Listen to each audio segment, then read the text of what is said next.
Oke, kita mulai ya. Kita mulai lagi.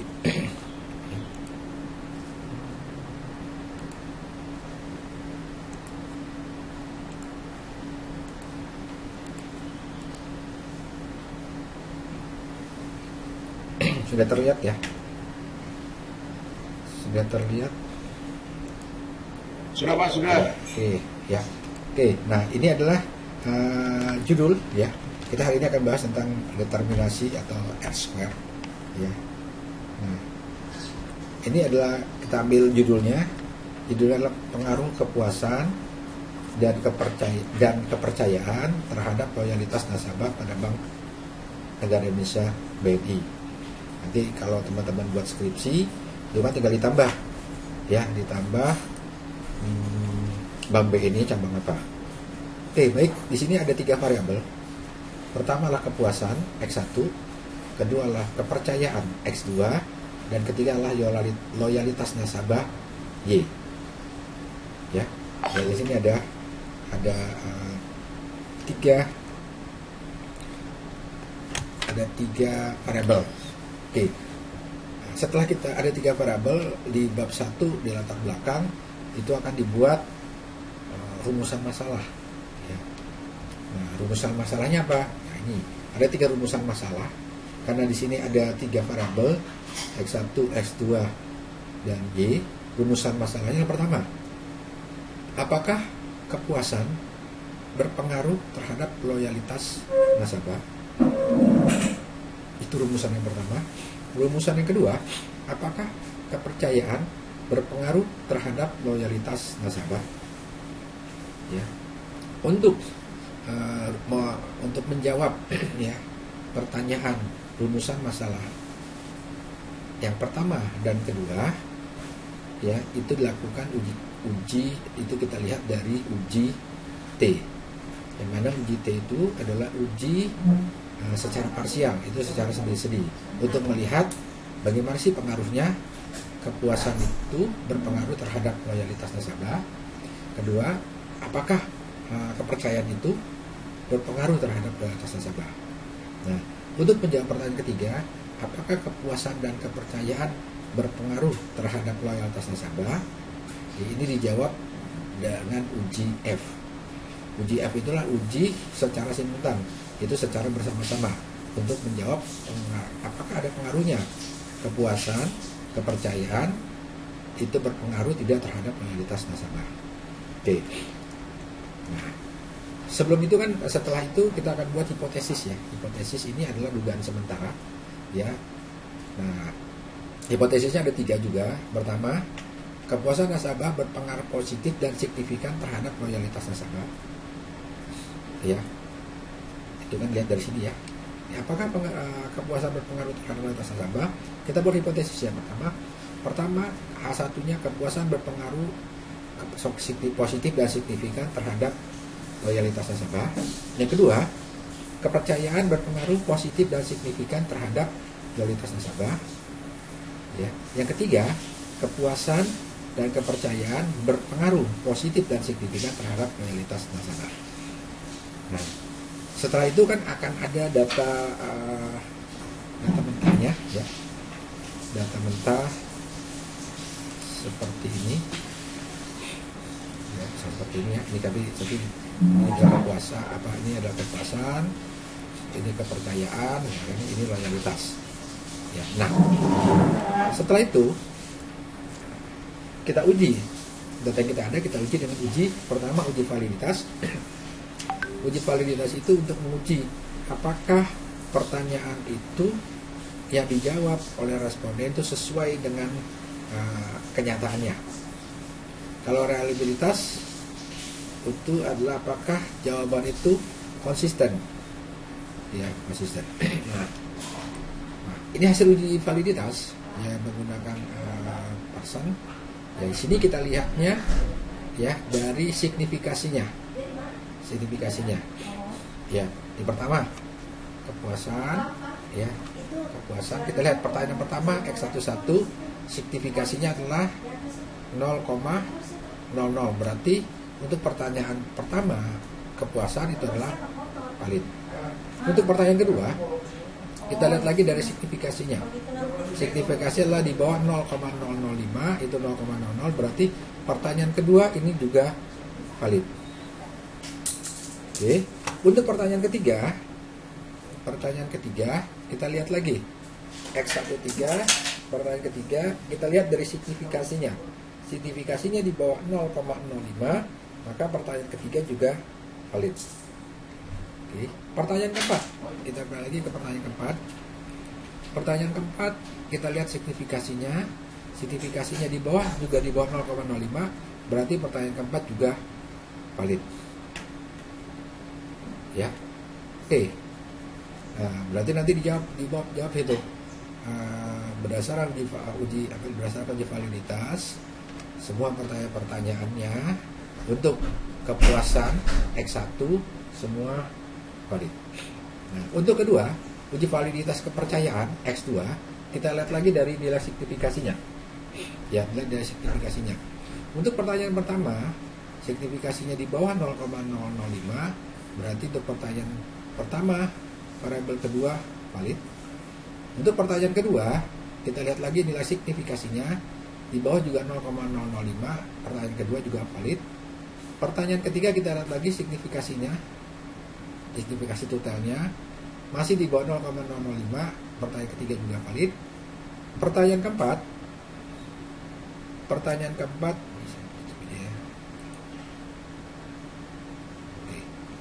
Pertanyaan keempat kita lihat lagi signifikasinya itu di bawah 0,05, dia 0,01, di bawah 0,05. Jadi pertanyaan keempat juga valid. Berdasarkan uji validitas nilai signifikasi untuk variabel X2 kepercayaan setiap butir-butir pertanyaannya adalah valid. Oke, yang ketiga kita lihat lagi untuk uji validitas loyalitas nasabah. Di sini ada 1, 2, 3 pertanyaan. Kita lihat nilai signifikasinya. Ya, nilai signifikasinya. Apabila nilai signifikasinya di bawah 0,005, maka dia valid. Kita lihat pertanyaan pertama untuk variabel loyalitas Y adalah di bawah 0,005. Jadi pertanyaan pertama valid. Pertanyaan kedua juga di bawah 0,005 signifikasi totalnya, berarti pertanyaan kedua juga valid. Pertanyaan ketiga di bawah 0,005 yang hasilnya 0,00 adalah valid. Berdasarkan uji validitas untuk variabel loyalitas nilai signifikasinya di bawah 0,005, maka kesimpulannya uji validitas untuk loyalitas semuanya valid. Kesimpulannya semua data menurut uji validitas bisa dilanjutkan. Nah, kedua kita menguji reliabilitas.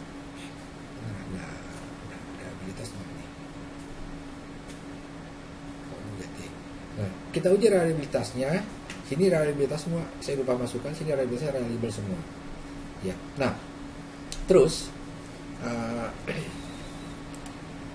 kita akan menguji sampel ya, pengujian sampel. Nah, oke, di sini sebentar saya dulu.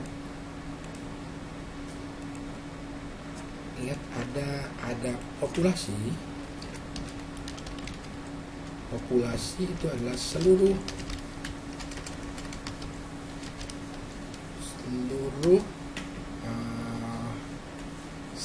yang ada di seluruh yang ada ya, seluruh yang ada. Misalkan contoh ya, jumlah karyawan di PT XYZ adalah misalkan 100 orang. Nah, 100 orang inilah disebut sebagai populasi. Sampel, sekarang kita sampel itu adalah bagian terkecil. Sampel adalah bagian dari populasi, bagian dari ada bagian dari populasi yang mewakili populasi. Nah, kalau misalkan kembali lagi ya, ini untuk yang ngambil manajemen SDM ya, jika perusahaan itu jumlah karyawannya misalkan 100 ya, nah ini populasi ya. Oke, kembali lagi, untuk rumus untuk mencari populasi perhitungan sampel itu kita bisa menggunakan rumus, inilah rumus Lovin. Rumus Lovin ini rumus untuk sampel-sampel yang populasi yang besar ya. Nah, ini rumusnya, N sama dengan sampel sama dengan N itulah jumlah populasi dibagi 1 plus N itu adalah persentase N itu adalah populasi dikali dengan persentase kelonggaran, ya terus di sini pakainya 0,1 atau 10% ya. Contohnya ya. Nah, ini misalkan diketahui populasinya atau jumlah nasabahnya Bank BNI itu di cabang Tanjung Duren misalkan itu adalah 19.050 nasabah. Nah, ini kan kita tidak mungkin mengambil semuanya itu sebagai sampel. Tidak mungkin mengambil semuanya sebagai sampel. Maka kita harus menghitung berapa jumlah sampel yang kita ambil dari populasi tersebut. Ya. Nah, menggunakan rumus Lovin ya, yang mana rumus Lovin itu N populasi dibagi dengan 1 plus N dikali dengan E, maka didapat adalah N itu adalah 19.050 jumlah nasabahnya dibagi dengan 1 ditambah dengan 19.050 dikali 0,1 kuadrat. Nah, didapat N-nya populasinya adalah 99,5, maka kita genapkan menjadi 100. Ya, dari jumlah nasabahnya Bank BNI yang 19.050 nasabah, sampel yang kita ambil adalah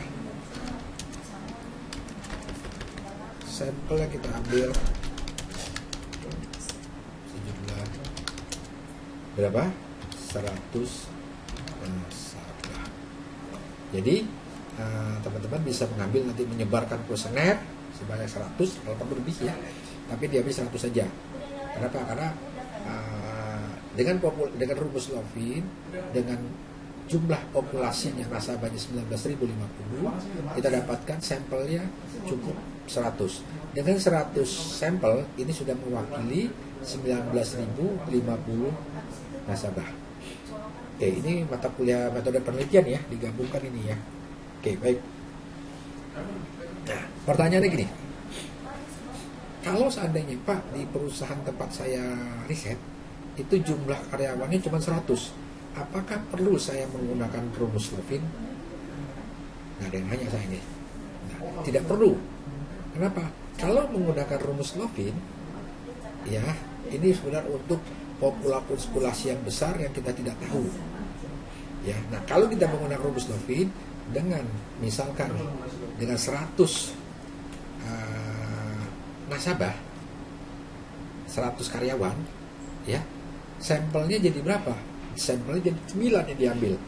Kenapa 9? Karena gini kan, N kecil harusnya, N kecil kan rumus Lovin seperti ini, N besar dibagi 1 plus N dikali dengan 0,1 di pangkat 2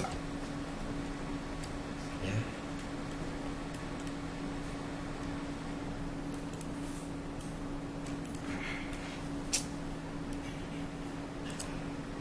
Kan rumusnya seperti ini ya. Susah kok sini. Nah, kan rumusnya seperti itu ini ya. Nah, ini kalau kita masukkan n-nya 100 ya, ini kalau kita masukkan ya n sama dengan 100 yang kecil ya, 100 dibagi dengan 1 plus 100 kali 0,1 pangkat 2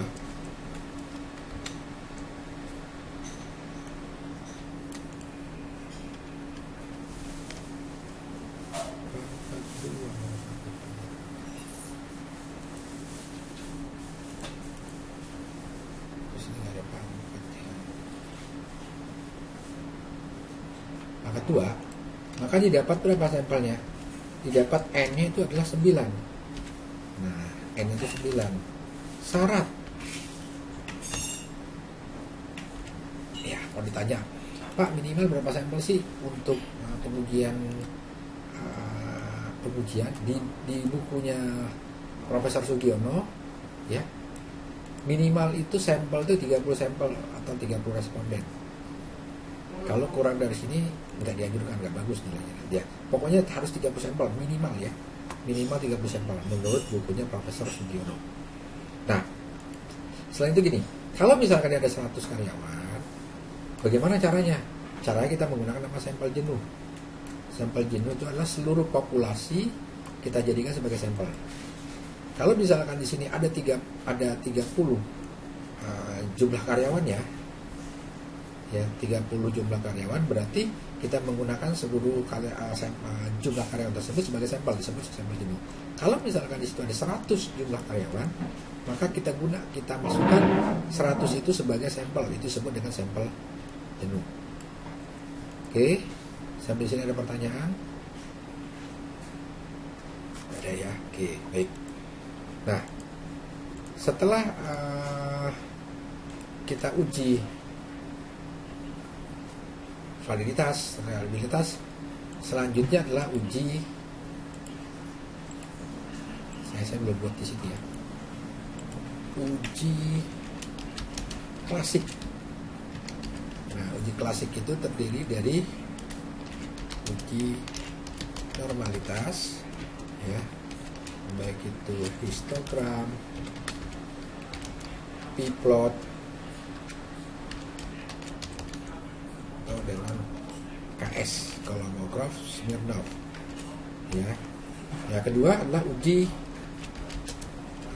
multikolinearitas. Data yang bagus adalah data yang tidak multikolinearitas. Kedua, uji heterogenitas.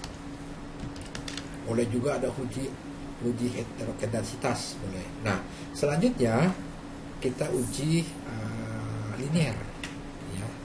Nah, setelah itu uji linear, uji regresi linear. Nah, di uji regresi linear ini, nah ini akan didapat ada nanti uji T secara simultan, uji T parsial sendiri-sendiri, terus ada lagi uji F atau juga jadi uji ANOVA ya, uji F ini ANOVA ini juga simultan ini secara bersama-sama. Terus determinasi yang terakhir. Nah, di uji T sendiri multikolonialitas saya nggak ini ya, saya anggap teman-teman bisa ya. Multikolonialitas dilihat dari toleransi dan FIF ya. Kita lihat sebentar ya. Sebentar.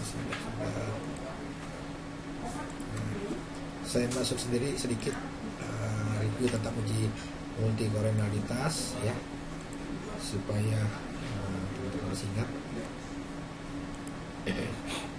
Uji multikolinearitas sebentar ya.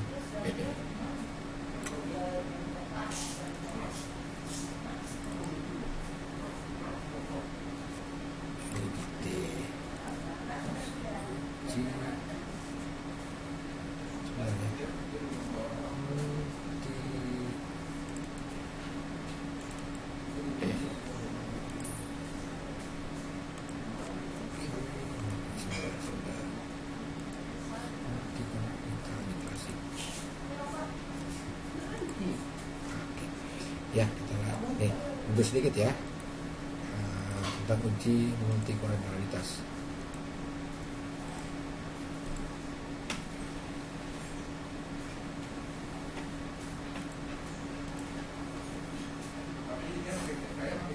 Sudah terlihat belum gambarnya?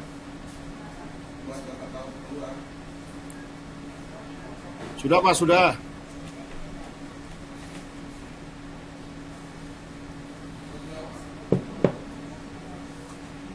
Sudah terlihat ya. Nah, ini uji multikoordinalitas ya. Uji multikoordinalitas adalah suatu kondisi di mana terdapat hubungan kuat antar variabel bebasnya sehingga tidak terjadi tumpang tindih. Ya, informasi berikan variabel bebasnya. Nah, ini dilihat atas dua ya, berdasarkan nilai tolerance dan berdasarkan nilai FIF. Nilai tolerance, apabila nilai toleransinya lebih besar daripada 0,10, maka tidak terjadi multikoordinalitas. Tapi jika nilai toleransinya lebih kecil daripada 0,10, maka terjadi multikoordinalitas. Ya. Nah, itu kita lihat dari tolerance. Kedua berdasarkan FIF. FIF itu jika FIF lebih kecil daripada 10, maka tidak terjadi multikoordinalitas. Lebih besar daripada 10 terjadi multikoordinalitas. Nah, oke, yang terbagus adalah tidak terjadi multikoordinalitas. Oke, kita lihat sebentar contohnya ya. Saya ambilkan contohnya sebentar. Multikoordinalitas itu sebentar.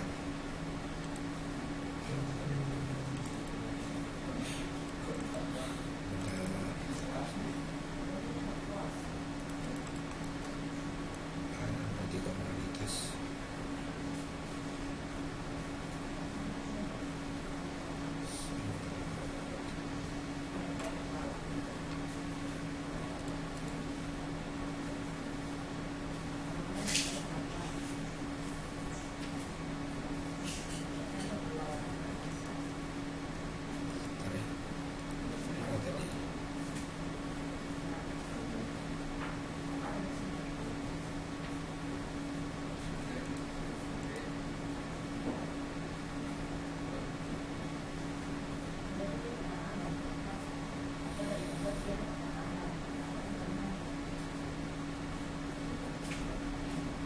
Oke, ini contohnya.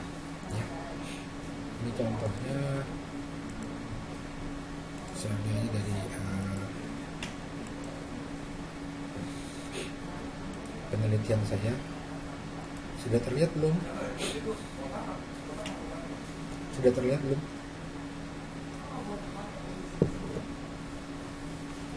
Sudah Pak, kita lihat Pak. Sudah terlihat belum? Sudah Pak, sudah.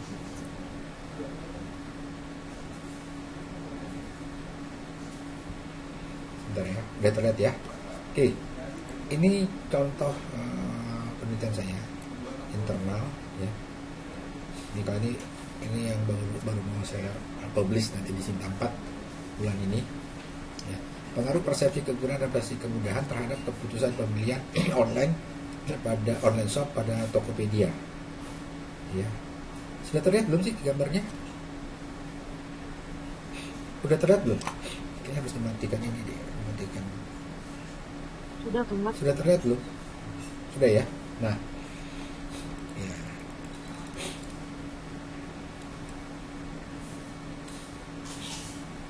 Ya, terus ini sama seperti skripsi ya. Nah, tadi, nah ini, misalkan ya, ini populasi dari sampel. Ya, ini saya lihat bahwa populasi untuk Tokopedia ya itu adalah sebesar 135.500.000 orang ya di tahun 2021 ya. Nah, berdasarkan rumus Slovin itu didapatkan, saya mengambil sampel sebesar 99,99. Ini rumus Slovinnya tadi ya. Itu N-nya 135.500.000 ya. Terus 1 plus N E pangkat 2. Nah, ini dan dapatnya adalah 99,9. Makanya saya ambil sampelnya. Jadi saya nggak perlu sebarkan sampel semua ke semua orang. Ya, karena sudah tahu populasi adalah 135, maka sampelnya cukup 100 sampel. Ya, nah terus kita uji kan, pakai punya saya aja ya kalian. Kita uji ya. Oke, ini. Nah ini pertama kita uji validitas ya. Uji validitasnya untuk persepsi kegunaan valid semua. Untuk rehabilitasnya 0,862. Jika transpose alpha di atas 0,6 berarti dia dinyatakan valid ya. Terus untuk persepsi kemudahan juga valid semua. Apabila transpose alfanya di atas 0,6, ini 0,842 berarti dia reliable ya. Berdasarkan hasil pengolahan data kuesioner variabel persepsi kemudahan reliable sebab memiliki nilai transpose alfanya 0,842 lebih besar daripada 0,6. Nah, selanjutnya kita uji validitas variabel keputusan. Nah, sini valid juga semua. Nah, berdasarkan hasil pengolahan data seluruh item pertanyaan pada variabel keputusan pembelian online shop valid sebab memiliki R hitungnya di atas 0,165. Nah, dilihat dari reliabilitasnya semuanya juga reliable karena transpose alfanya di atas 0,6 yaitu 0,872. Nah, selanjutnya kita menguji uji normalitas menggunakan histogram. Nah, dilihat dari histogram gambarnya berbentuk lonceng ya, lonceng ini dapat memiliki pola distribusi normal. Jika data melenceng ke kanan dan melenceng ke kiri berarti memberitahu bahwa data tidak berdistribusi normal. Kalau ini kan berbentuk lonceng, nggak ada sampai ke sini, ke kiri, ke kanan ya, maka dia berdistribusi normal. Kita lihat dari plot, jika data menyebar sekitar garis diagonal dan mengikuti arah garis diagonal, maka model regresi memiliki asumsi normalitas. Ya, kita lihat di sini. Nah, sini hasilnya karena dia mengikuti semuanya berada. Menyebarnya adalah sepanjang garis diagonal. Jika menyebar diagonal dan tidak mengikuti, maka ternyata tidak asumsi normalitas ya. Nah, pada gambar plot terlihat berapa titik menyebar di sekitar garis diagonal serta penyebarannya mengikuti arah garis. Kedua garis ini menunjukkan bahwa regresi hanya memiliki uji normalitas. Nah, kedua adalah tadi uji multikolonialitas. Uji multikolonialitas tujuan untuk mengetahui deteksi gejala korelasi atau hubungan antara variabel bebas atau dependen dengan model regresi tersebut. Asumsinya, multikolonialitas menyatakan bahwa variabel independen harus bebas dari gejala multikolonialitas. Ya, jadi variabelnya harus bebas dari gejala multikolonialitas. Nah, itu dilihat dari dua. Nilai toleransinya lebih besar daripada 0,1 dan variabel FIF-nya lebih kecil daripada 10. Maka disimpulkan bahwa kalau FIF-nya lebih besar daripada 0,1 dan lebih kecil daripada 10, maka dapat disimpulkan bahwa tidak ada terjadi gejala multikolonialitas. Nah, kita lihat di sini FIF toleransinya di atas 0,1 yaitu 0,6 kan di atas 0,1, maka persepsi kemudahan tidak ada terjadi gejala multikolonialitas. Lihat lagi dari FIF-nya, FIF-nya kecil daripada 10 ya, maka tidak terjadi multikolonialitas. Ini kan 1,494, ini kan jauh lebih kecil daripada 10, tidak terjadi multikolonialitas. Kesimpulannya, untuk variabel X1 atau persepsi kegunaan tidak terjadi gejala multikolonialitas. Kedua, kita lihat lagi dari persepsi kemudahan. Persepsi kemudahan juga sama. Nilai toleransinya lebih besar daripada 0,1. 0,6 kan lebih besar. Dan FIF-nya juga lebih kecil daripada 10. Berarti kesimpulannya persepsi kemudahan tidak terjadi gejala multikolonialitas. Nah, terus heterogenesitas. Ya, uji heterogenesitas merupakan uji data yang memiliki nilai signifikasi yang kurang dari 0,05. Apabila memiliki nilai lebih kecil daripada signifikan 0,05, maka data memiliki heterogenesitas. Dan cara untuk mendeteksi ada tidaknya heterogenesitas dalam penelitian dilakukan dengan menggunakan uji Glasser. Ya, saya sudah ajarkan di Glasser kemarin ya. Nah, dilihat ini. Uji kelasnya merupakan salah satu uji statistik yang dilakukan dengan meregresikan variabel luas terhadap nilai absolutnya. Nah, kita lihat berdasarkan grafik. Berdasarkan grafik scatter plot menunjukkan bahwa tidak terjadi pola yang jelas serta titik-titik yang menjambar di atas di bawah 0, di bawah 0 pada sumbu Y, sehingga dapat disimpulkan tidak terjadi heterogenesitas pada model regresi. Ya, nah, terus itu multikonalitas. Nah, terus kita uji lagi, yaitu uji apa? Uji T dan uji F. Uji T dan uji F. Uji T untuk apa? Untuk mengetahui, kembali lagi ke sini ya. Kembali lagi ke sini. Nah, uji T, ya. Uji T itu apa? Untuk mengetahui apakah, untuk menjawab ini, ya. Apakah kepuasan berpengaruh terhadap loyalitas nasabah? Ini kita menggunakan uji T. Apakah kepercayaan berpengaruh terhadap loyalitas nasabah? Kita menggunakan uji T. Dari hasil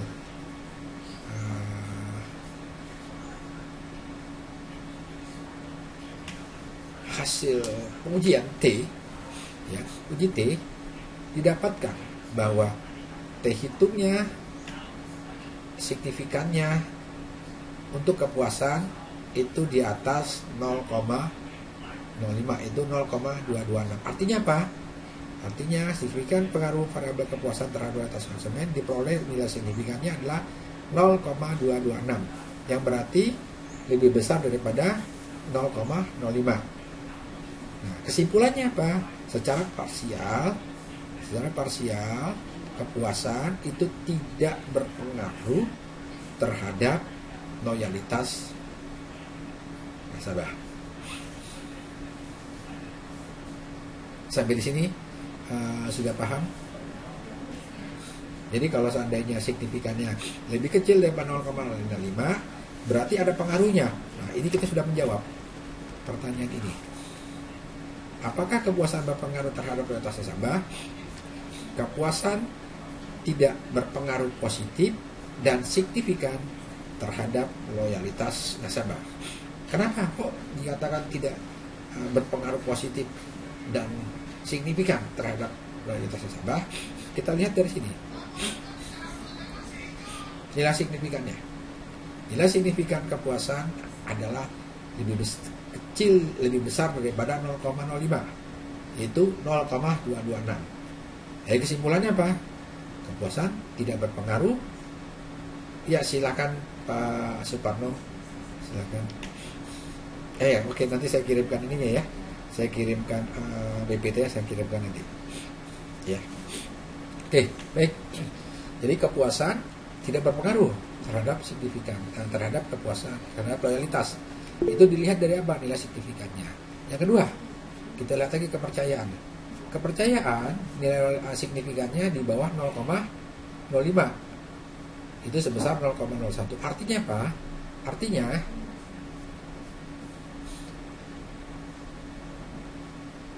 secara parsial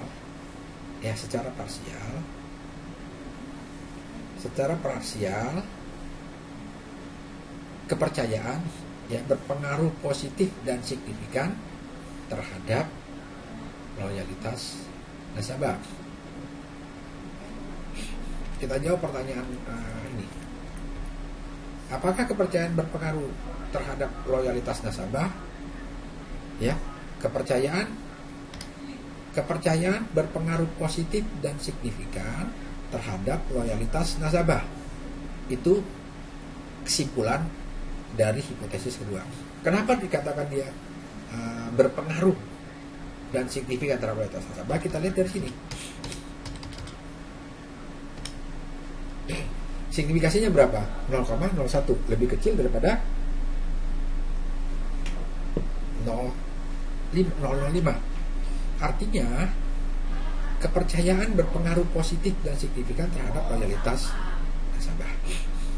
Oke, sekarang kita jawab pertanyaan nomor 3. Apakah kepuasan dan kepercayaan berpengaruh terhadap loyalitas nasabah? Nah, ini kita menggunakan uji F. uji F itu sudah kita pelajari ya. Sebentar, saya lihat dulu sebentar. Ini uji F. Sebentar ya. Sebentar.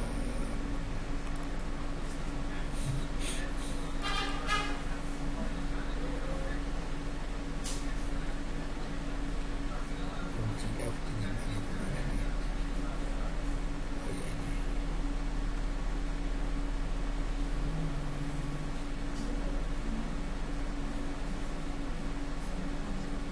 Pertemuan 11 tuh uji F ya. Oke. Nah, sebentar ya. Sebentar.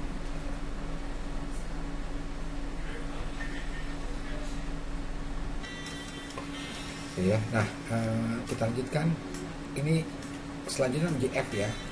Uji F itu adalah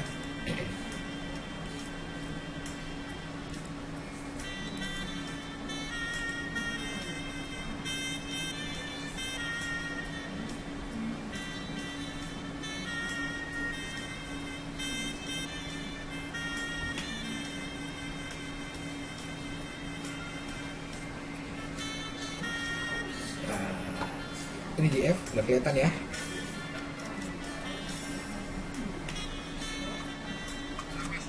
Uji F itu uji F nih.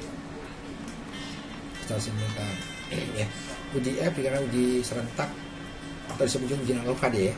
Dia termasuk uji ANOVA untuk melihat bagaimana pengaruhnya semua variabel bebas secara bersama-sama terhadap variabel terikat atau variabel independen ya. Nah, itu kita lihat dari apa? Nilai signifikannya. Apabila nilai signifikannya di bawah 0,05, maka diartikan variabel independen secara simultan berpengaruh ya. Nah, oke, kita lihat lagi di sini ya kan, kita akan menguji apakah kepuasan dan kepercayaan berpengaruh terhadap loyalitas nasabah. Kita lihat di sini hasilnya ya. Kita lihat hasilnya di sini. Ini GF. Ini GF. Nah, ini GF. Ya. Apabila signifikannya di bawah 0,05, maka ada pengaruh positif signifikan variabel X terhadap variabel Y. Oke.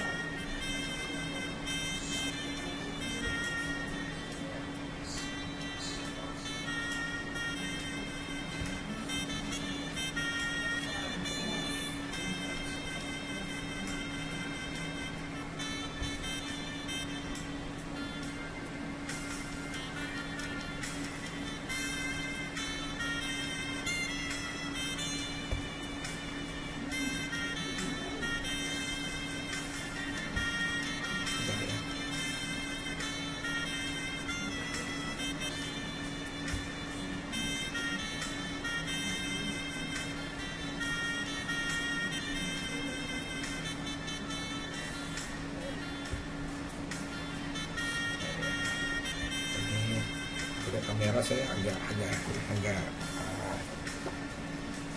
lambat ini saya internetnya. Oke, kita lihat ya. Bahwa nilai signifikannya berapa? 0,005. Artinya apa? Artinya kita akan menguji ini ya. Apakah kepuasan dan kepercayaan berpengaruh terhadap loyalitas nasabah? Hipotesisnya, kepuasan dan kepercayaan berpengaruh. Hasilnya adalah kepuasan dan kepercayaan berpengaruh positif dan signifikan terhadap loyalitas nasabah. Kenapa dikatakan berpengaruh? Ada pengaruh positif dan signifikan, itu kita lihat dari sini. Nah, lihat dari F-nya. Signifikannya lebih kecil daripada 0,05. Kesimpulannya apa? Kesimpulannya kepuasan tidak berpengaruh kepada loyalitas nasabah. Kesimpulannya ya, kepercayaan berpengaruh terhadap loyalitas nasabah, dan secara bersama-sama kepuasan dan kepercayaan berpengaruh positif dan signifikan terhadap loyalitas nasabah. Jadi kalau hanya kepuasan aja itu tidak ada pengaruhnya tanpa adanya kepercayaan. Jadi ada kepuasan dan kepercayaan baru dia berpengaruh positif dan signifikan terhadap loyalitas nasabah. Oke. Inilah regresi bergandanya. Ini regresi linearnya. Ya, regresi linear itu kan rumusnya kalau pertama ada rumusnya Y sama dengan A plus BX, itulah regresi linear sederhana. Oke. Nah, kalau regresi linear sederhana itu hanya punya dua variabel. Itu variabel X dan variabel Y. Oke. Di sini kita ada punya tiga variabel. Ada X1, ada X2 dan Y. X1-nya adalah kepuasan, X2 adalah kepercayaan, Y-nya adalah loyalitas nasabah. Nah, di sini kita lihat dari koefisien H itu adalah konstanta nilainya 0,946. X1-nya adalah 0,134 dan X2-nya adalah 0,361. Maka kita masukkan ke dalam rumus Y sama dengan 0,94 ini 0,94 ini kita masukkan ke sini ya. Terus ini kan 0,134 X1, 0,361 X2. Artinya ini apa? Artinya jika tidak ada kepuasan dan kepercayaan, maka loyalitas konsumennya adalah sebesar 0,946 kalau tidak ada loyalitas dan kepercayaan. Pertanyaannya, kok dari mana kok bisa seperti itu? Ya, pertanyaan seperti itu kan? Kenapa kok bisa dikatakan 0,946? Nih, kita lihat. Tidak ada kepuasan dan kepercayaan. Berarti kepuasannya 0, kepercayaannya 0. Berarti tinggal berapa? 0,946. Terakhir, ini terakhir adalah determinasi. Determinasi kita lihat dari R square. R square nya berapa? 0,571. Iya. Ya enggak? Nah, kita lihat nih. Dia termasuk koefisien korelasinya termasuk kuat atau lemah. Nah, ini menurut buku Profesor Sugiono ya, kalau determinasinya 0,00 sampai 0,199 dia sangat rendah. Di sini 0,571 itu adanya di sini ya. Betul ya? Berarti dia termasuk sedang. Kekuatannya, pengaruhnya sedang. Nah, kita lihat lagi. Ini apa sih artinya 0,571? Artinya ini. 0,571 artinya 51%. Itu bisa 51% loyalitas nasabah dipengaruhi oleh kepuasan dan kepercayaan adalah sebesar 57,1%. Ya, jadi lagi loyalitas nasabah itu dipengaruhi oleh kepuasan dan kepercayaan sebesar 57,1%. Sisanya berapa? 42,9% itu dipengaruhi oleh faktor lain yang tidak diteliti dalam penelitian ini. Contohnya apa yang tidak diteliti dalam penelitian ini? Kualitas pelayanan kan juga berpengaruh terhadap apa? Loyalitas nasabah. Betul ya? Kalau pelayanannya bagus, pasti orang lebih loyal. Ya, misalnya gini, kualitas pelayanan itu termasuk keramah tamahan, terus fasilitasnya di sana, ruangannya, bank, misalkan banknya begitu masuk itu kita bingung nggak ada yang nyamperin, nggak ada yang mengarahkan. Nah, itu kan berarti kualitas pelayanan kurang. Itu juga akan berpengaruh pada loyalitas. Misalkan juga nunggunya terlalu lama, ya, itu kan kualitas pelayanan juga. Itu berpengaruh terhadap kualitas nasabah juga. Yang kedua, bunga bank juga berpengaruh terhadap kualitas. Ya, ini tidak diteliti dalam penelitian ini. Oke, selesai sudah materi statistik berbasis komputer, dan teman-teman sudah siap semua ya untuk persiapan untuk skripsinya ya. Oke, silakan kalau ada yang mau bertanya, silakan. Kalau ada yang mau bertanya, silakan. Silahkan kalau ada yang mau bertanya.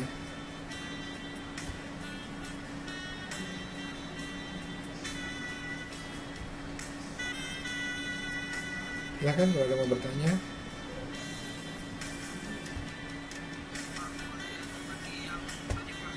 Ya, sebentar, saya matikan dulu ini. Sebentar ya.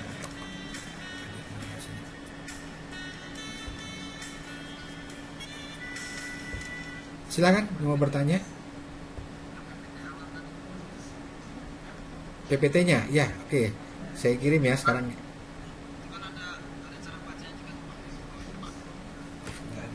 Suaranya nggak kedengaran. Gimana?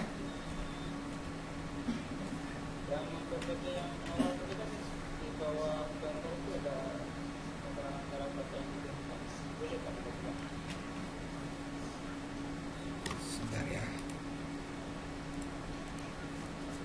Yang awal itu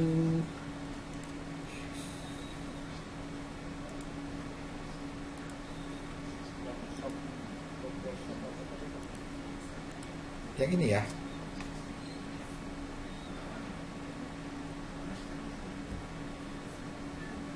Yang ini. Yang benar ini.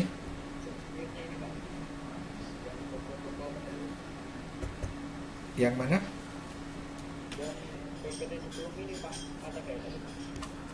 Sebelum itu yang ini. Sebentar ya, yang ini.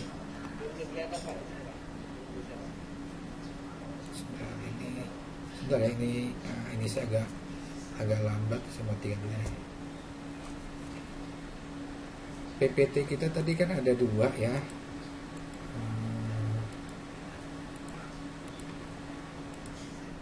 Ini contohnya, tadi yang pertama yang untuk hari ini, determinan.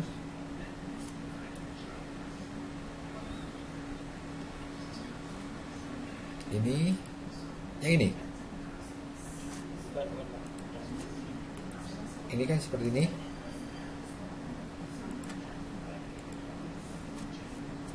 Yang sebelumnya ini Pak, yang Pak Aktor tadi loh Pak.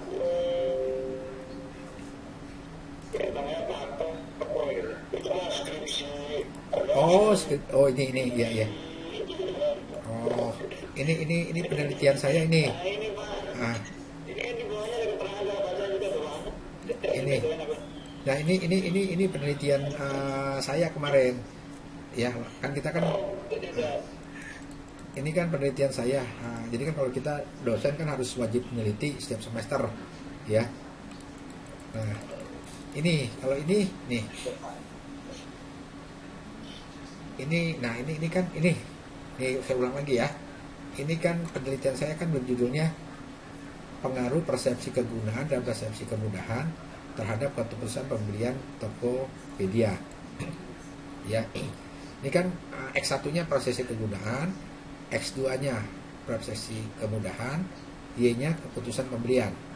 Nah, sama ya seperti yang teman-teman itu. Nah, latar belakang, nah terus nah ini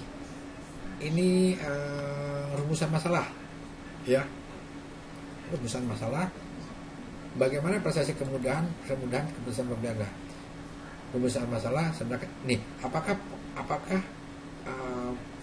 ada pengaruhnya prestasi kegunaan terhadap keputusan pembelian. Apakah terdapat pengaruh prestasi kemudahan terhadap keputusan pembelian? Nah, ketiga, keempat, apakah terdapat pengaruh persepsi kemudahan dan kegunaan terhadap keputusan pembelian online shop? Ya, ini kan 1, 2, 3, ini kan rumusan masalahnya. Sama seperti tadi ya. Nah, terus kan dijawabnya, nah di sini di bab 3 itu, ini seperti skripsi aja nih, jumlahnya itu 71.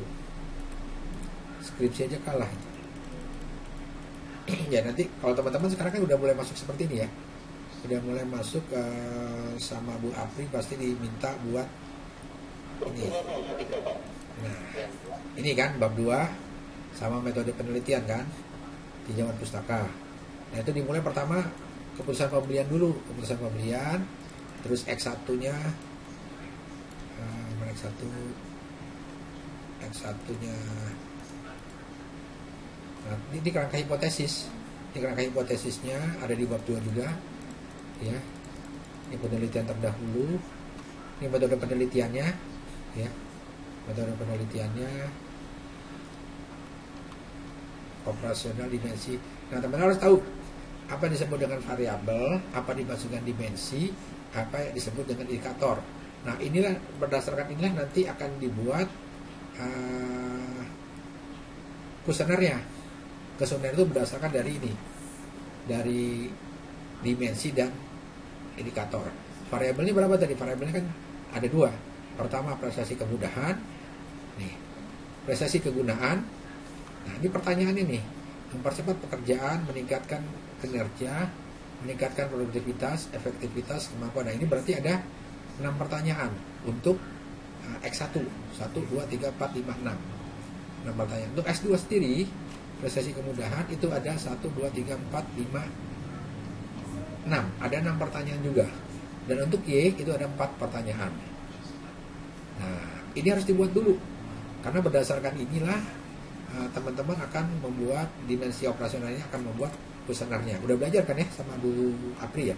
Udah diajarin belum nih? Sudah belum? Nah, baru nanti di ini bab 3 kan, buat populasi dan sampel. Populasinya ketahuan nih, ada 135.500.000 orang yang menjadi pelanggan Tokopedia. Nah, tapi kan tidak mungkin kita menyebarkan semua ini kuesioner ini ke 135. Nah, maka kita harus mengambil sampel. Sampel itu adalah yang mewakili dari populasi jumlah konsumen dari Tokopedia. Jadi yang 135.500.000 itu cukup dengan 100 saja sudah mewakili populasinya. Ya. Oke. Nah, terus ini kan 100. Nah, itu tergantung teman-teman mau berapa pertanyaannya. X1-nya, X2, X3 ada 3 variabel independen dan 1 variabel dependen ya. Nah, terserah mau berapa pertanyaan silahkan. Ya, yang penting saya lihat nanti datanya valid enggak, reliable enggak. Jadi saya minta ininya juga di copy paste ya. Hasil dari ininya, dari validitasnya, reliabilitasnya. Jadi saya tahu. Jadi saya nggak mau ujian nggak mau UAS-nya itu kasus. Jadi saya pindahkan aja ke tugas besar, ya. Jadi misalkan ini, misalkan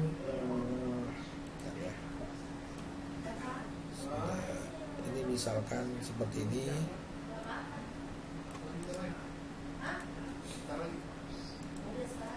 Misalkan seperti ini.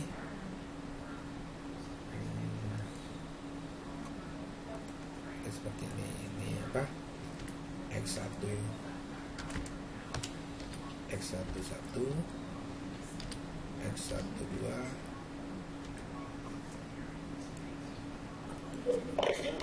Ya, silakan. Ya.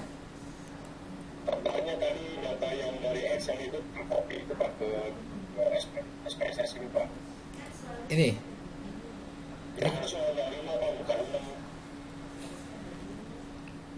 Ya, sebentar sih ini.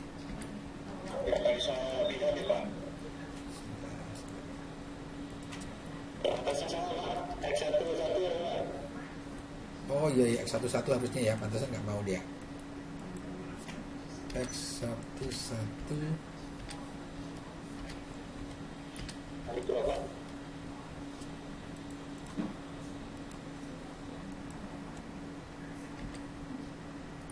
Atasnya ada 2 Pak. Ya.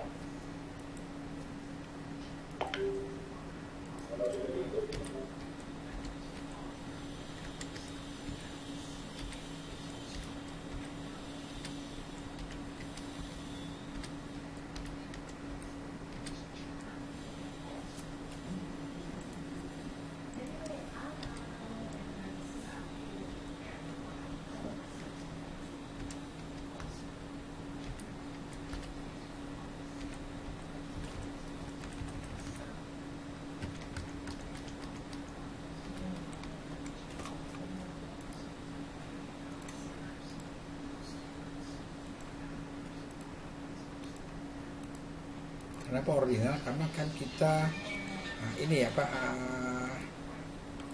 skala Likert.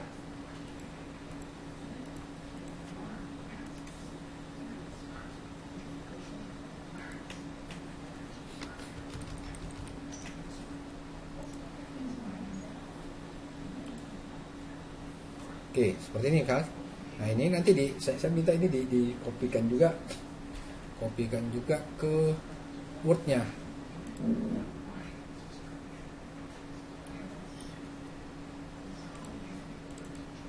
Ya, kan misalkan ini kinasi ini kan korelasi untuk melihat secara person uji validitas. Ambil screen ini Pak ya. Ya, Screen ini. ya ini kan jadi screen ya. Ini kan jadi screen ya. Nah, ini jadi screen kan. Ini kan jadi screen. Nah, ini kan kita lihat tadi di sini. Kalau nilai signifikannya di bawah 0,005 berarti dia valid. Ini kan valid ya. Yang satu ya valid.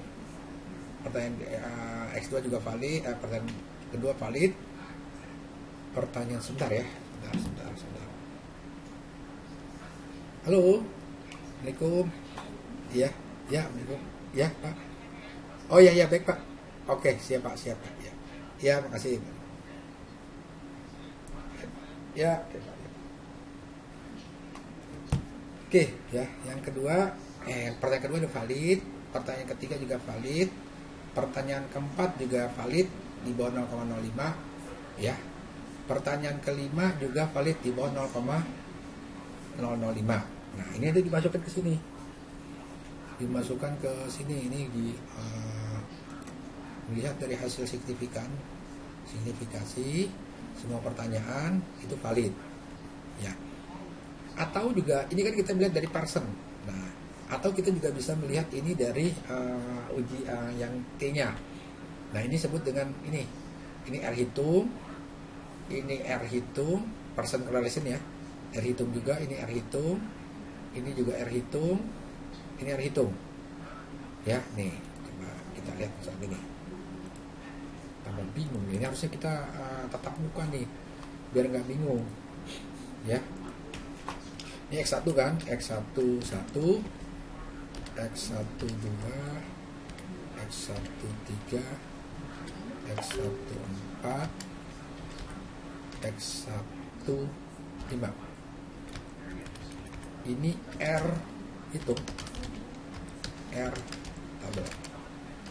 Menurut person ya, berarti ini berapa? 0,652. Oke, terus berapa lagi X2 nya? 0,626. S3 nya berapa?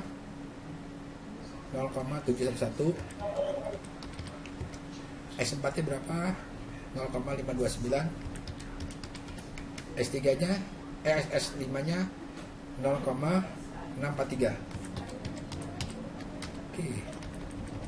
Ini person ya. Ini person. Itu kita cari ini lagi di sini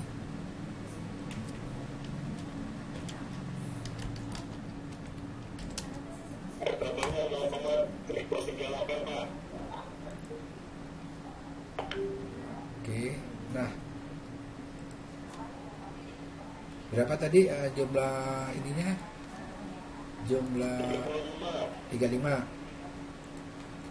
35 di mana nih? Tarif 0,05, 35 ada di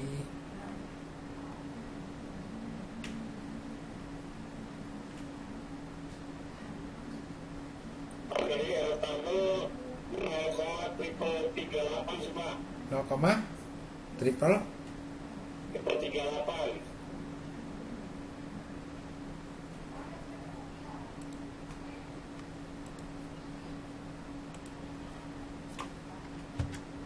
triple 38. Iya betul Pak. Kalau tabelnya. Ya, udah ini berarti kan di apa dibandingkan. Ini valid semua ya.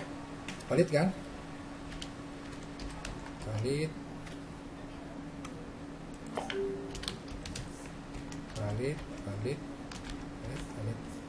Oke. Ini kan sama kan signifikannya 0,005 dari signifikan. Nah, ini nanti di baru dimasukkan ini. Nah, ini juga dimasukkan hasil kesimpulannya dimasukkan. Nah, terus kan kita cari apa? Uji reliable. Nah, uji reliabilitas.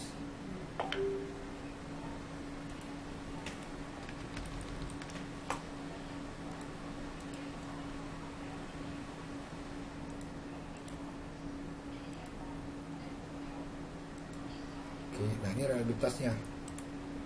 Nah, ini kan ini kan kembali.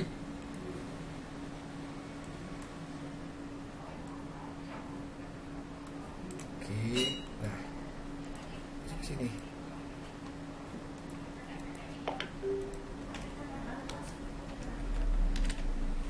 Ya, nah terus artinya apa? Nah di sini lihat kalau seandainya nilainya itu lebih besar daripada 0,6, berarti dinyatakan bahwa datanya ini adalah reliable. Ya, nah di sini lihat berapa nilainya?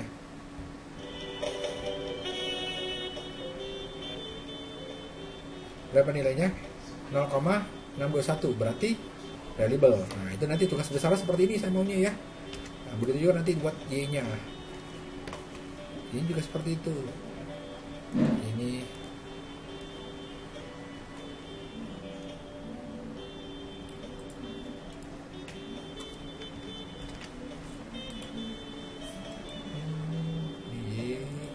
ini X2 ya. X2-nya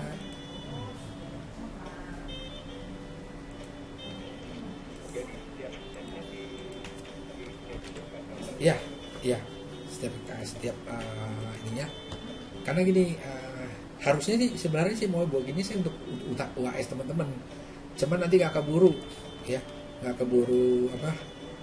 keburu untuk selesaikan. Terus nanti kalau nilainya kalau pilihan ganda kan gampang nilainya ya, saya gampang ngasih dia juga Pak, menilainya nggak lama. Karena waktu kita menilai itu cuma seminggu. Ya.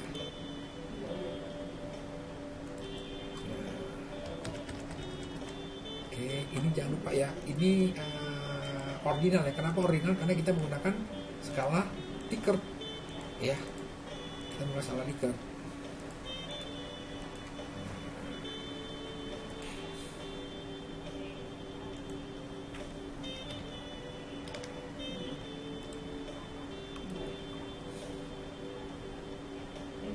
Ini kan di screenshotnya karena gini ya, ini kan ada cari aja di sini nih, snipping tools ya, terus ini kita copy, kita blok, ini kita copy terus bawa ke sini.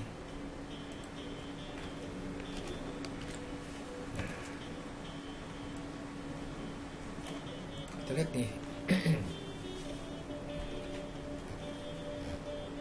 Ini signifikan.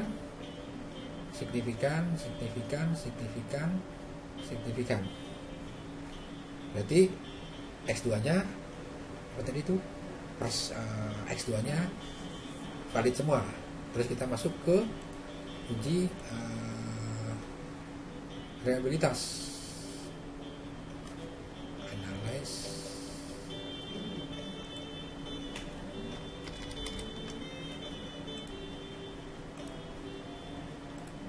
Oke, reliabilitasnya berapa? Nah, ini ya. Di screenshot lagi.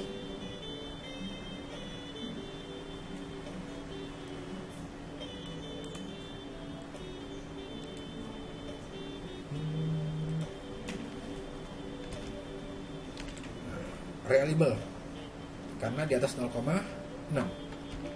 ya. Nah, terus kita masuk lagi ke X apa Y-nya ya, Y-nya.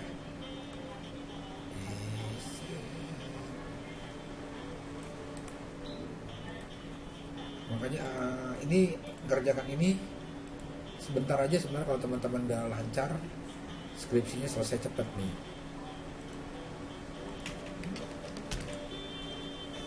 Teman-teman mahasiswa saya yang bimbingan belum ada yang selesai, baru 3 orang yang selesai bab satunya.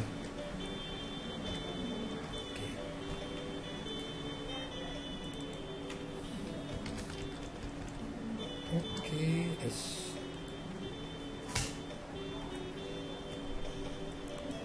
jangan lupa ya diganti ke ordinal.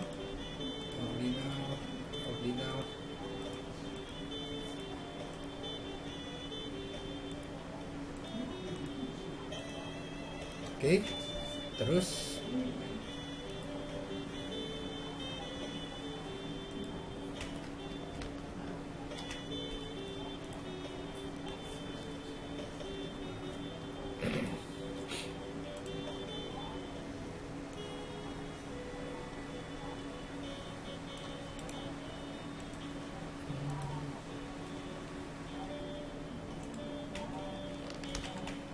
oke, kita lihat lagi di sini.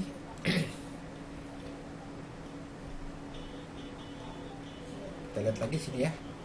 Kita lihat lagi di sini signifikan pertanyaan pertama, signifikan pertanyaan kedua, signifikan. Ini juga signifikan pertanyaan kelima di bawah 0,05, 0,01 kan di bawah 0,5, berarti dia valid semua. Ya, valid semua. Oke, sekarang kita lanjutkan lagi, yaitu reliabilitasnya. Kita uji reliabilitas. Iya. Scale.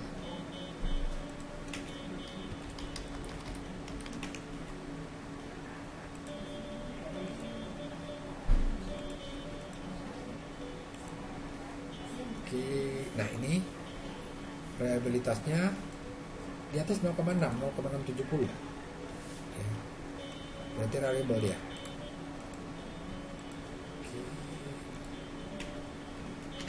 Ya, reliable ya. Nah, terus uji normalitas. Kalau uji normalitas itu kita lihatnya adalah ini sebenarnya.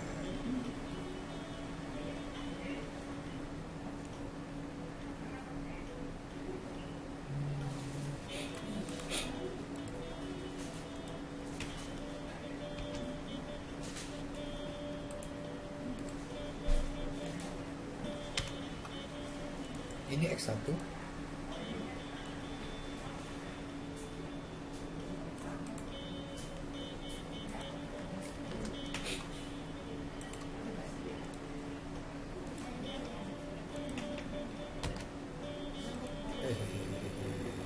Benar-benar.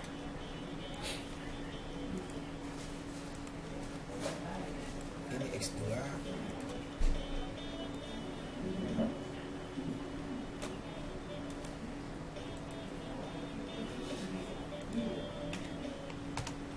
X-nya.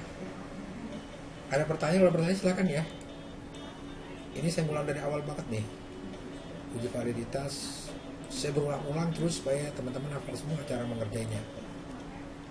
Oke, nah kita uji regresi linear ya. Normalitas. Oke.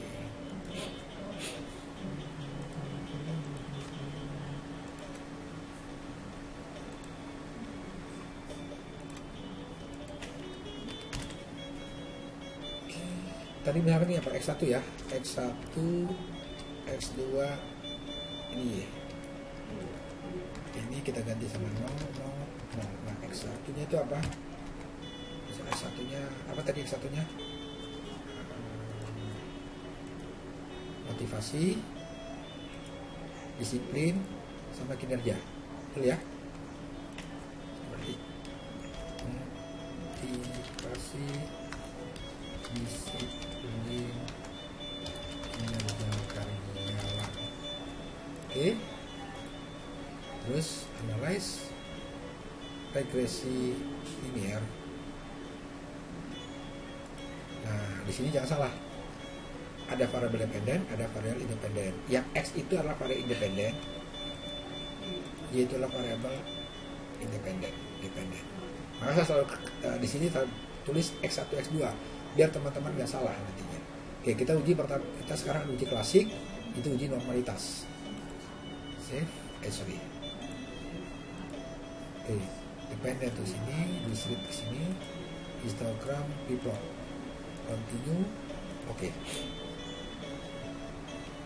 Maka akan didapatkan gambar seperti ini. Nah, dia berbentuk lonceng, maka dia dikatakan gambarnya berdistribusi normal. Kita lihat di sini, ya, di sini dia mengikuti distribusi normal. Nah, kita lihat bener nggak sih berdistribusi normal. Kita coba lagi, kalau lihat dari gambar berdistribusi normal. Kita coba lagi satu uji distribusi normal dengan menggunakan Kolmogorov Smirnov, ya. Analyze regresi linear lagi.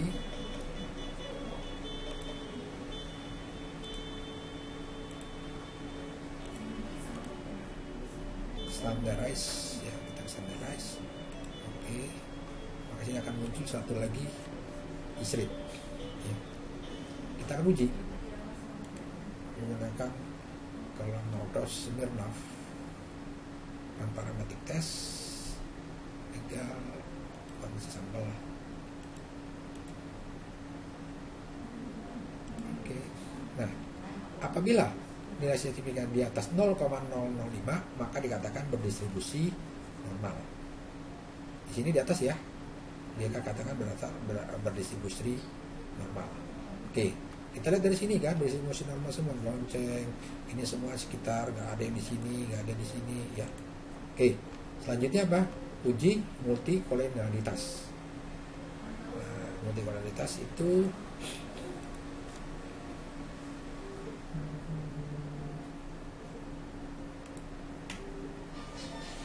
regresi linear lagi.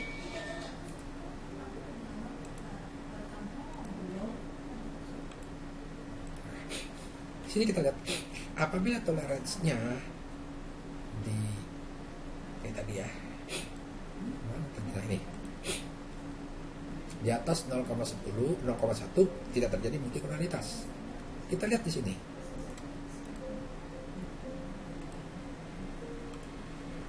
Nah, oh ya sorry ya, maaf ya, ini tadi kita masukkan juga ya di ini tugas besar ya, saya ngerjakan tugas besar teman-teman nih jadinya nih. Ini kita copy, kita bawa ke sini.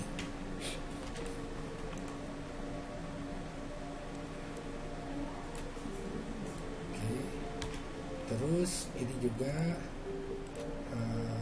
plot.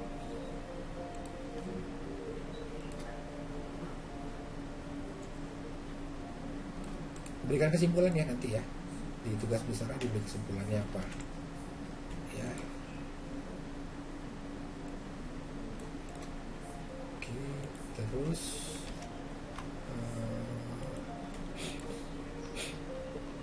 ini Kolmogorov Smirnov, berikan lagi kesimpulannya. One sample Kolmogorov Smirnov.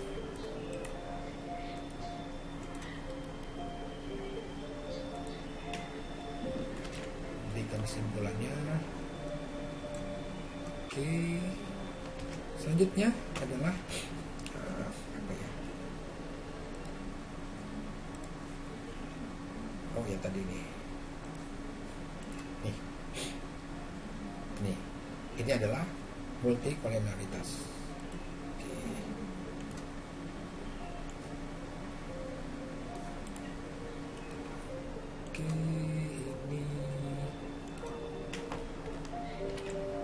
Ini kita lihat tadi kan, apabila nilai toleransinya lebih besar daripada 0, ini lebih besar daripada 0,10, maka tidak terjadi multipolaritas. Di sini kita lihat, kembali kita lihat lagi di sini, 0,8 lebih besar daripada 0,10 kan, berarti kita lihat FIF-nya, kesimpulannya, kalau dia lebih kecil daripada 10, maka tidak terjadi gejala multipolaritas, ya kan? Nah, kita lihat di sini.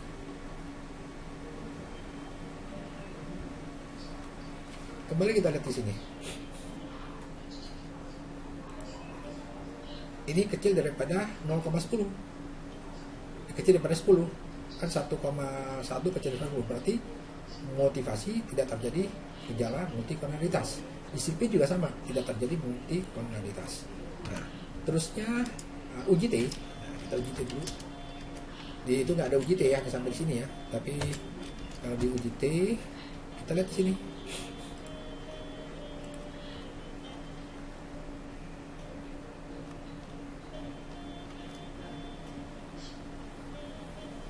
UJT nggak ada ya. Nah, UJT sudah.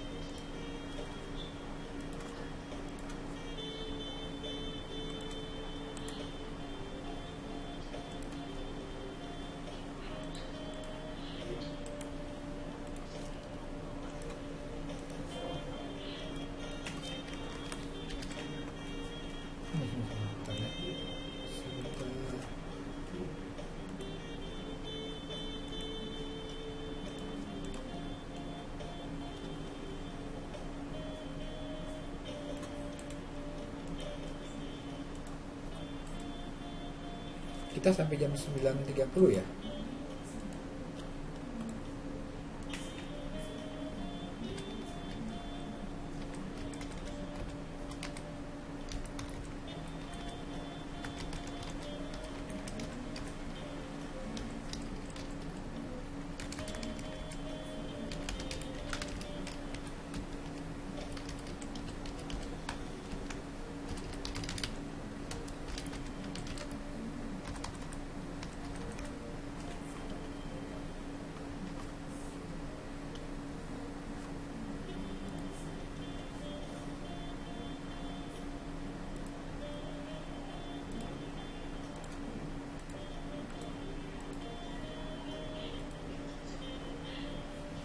Oke, nih uji T motivasi 0,091 di bawah atau di atas?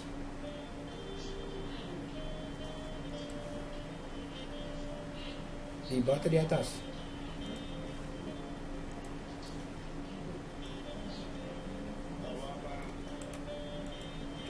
Coba kita lihat nih.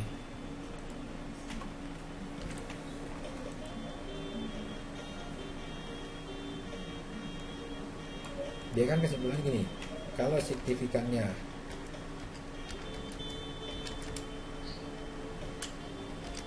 di bawah 0,05 berarti berpengaruh ya. Kalau nilai signifikannya di atas 0,05 tidak ada pengaruh. Oke, di sini berapa? 0,091. Di atas atau di bawah? Di atas 0,05. Artinya kesimpulannya apa? Tidak ada pengaruh. Boleh ya? Terus kita lihat disiplin. Ini kan ini motivasi.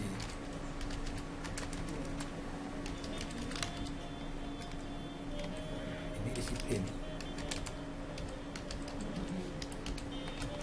Disiplin-nya berapa? Signifikasinya 0,000. Berarti lebih kecil pada 0,05. Berarti disiplin ada pengaruhnya. Oke. Terus uji F. Ini skripsi nih ya. Selesai ini semua nih bab 4-nya nih. Oke, sekarang F-nya. Ini F-nya.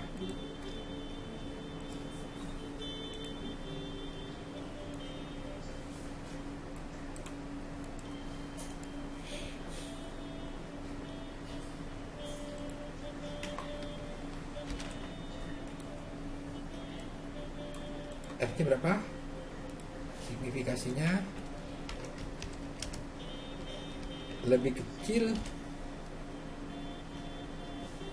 Signifikasinya berapa? Signifikasinya 0,00. Lebih kecil daripada 0,05. Kesimpulannya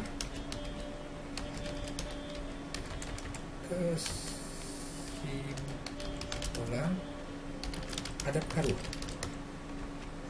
Ada pengaruh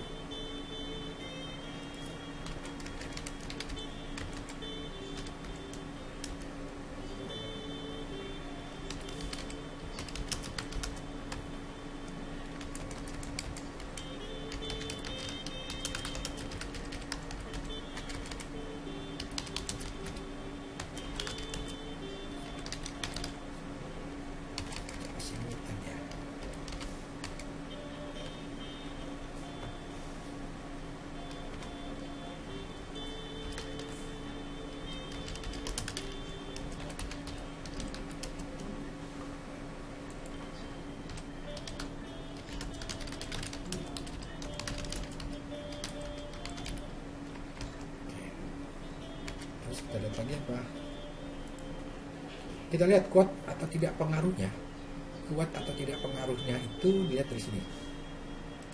Kuat atau tidak pengaruhnya kita lihat di sini.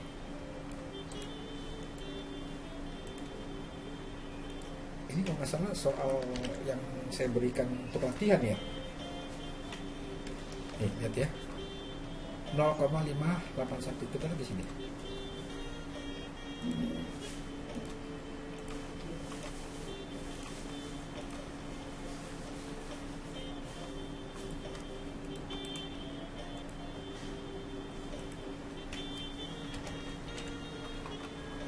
.581 berada di sini.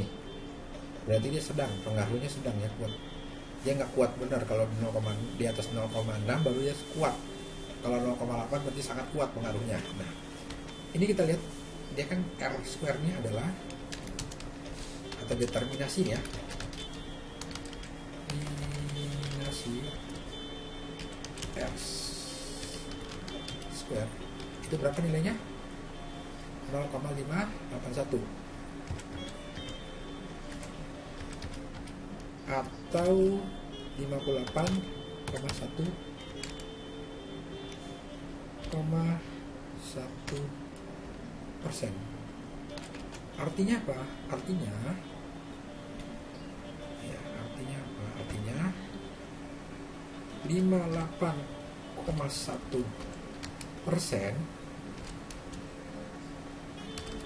kinerja karyawan dipengaruhi oleh apa? Motivasi dan apa tadi? Motivasi dan apa sih? Disiplin.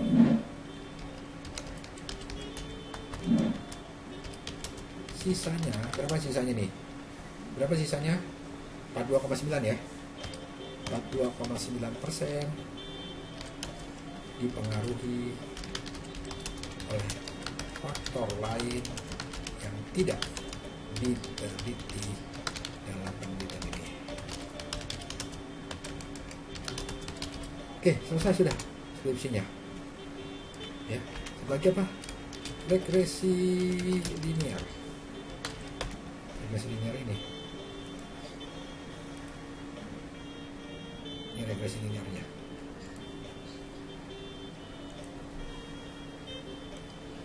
Ada pertanyaan nggak sampai di sini? Apa bingung? Nah, pindah sana pindah sini ininya Pak, slide-nya. Oke, regresinya kan Y sama dengan A plus BX1 tambah BX2. Oke. A itu adalah konstanta kecil ya. Ya. Berarti Y sama dengan 6,396 nih. Ditambah 0,243 X1 tambah 0,667 X2, yang artinya apabila tidak ada motivasi dan disiplin, ya maka nilai karyawan adalah sebesar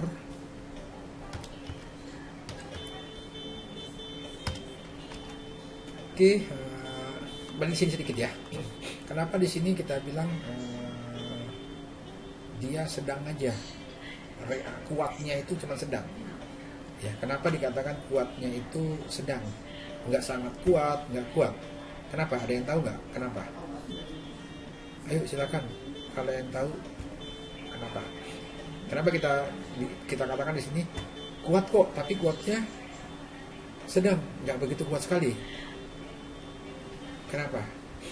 Nah, ini kita lihat kan, ini bisa kita lihat dari sini. Yang berpengaruh itu hanya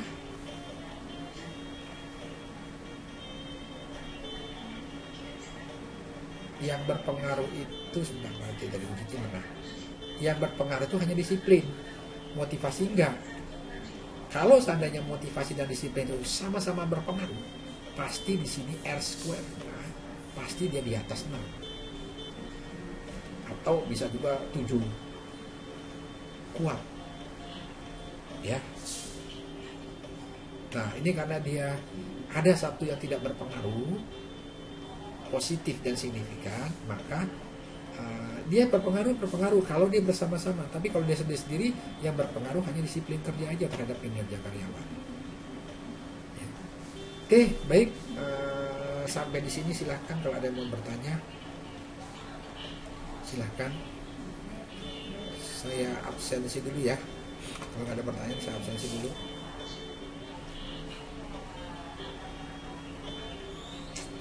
Bentar ya, sedang absensi.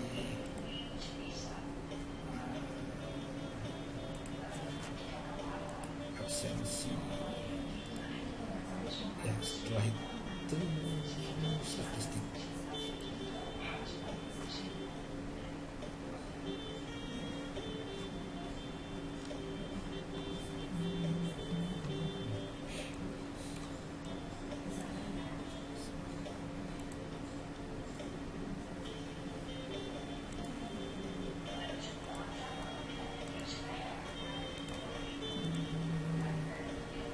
Saya cukupkan sampai di sini.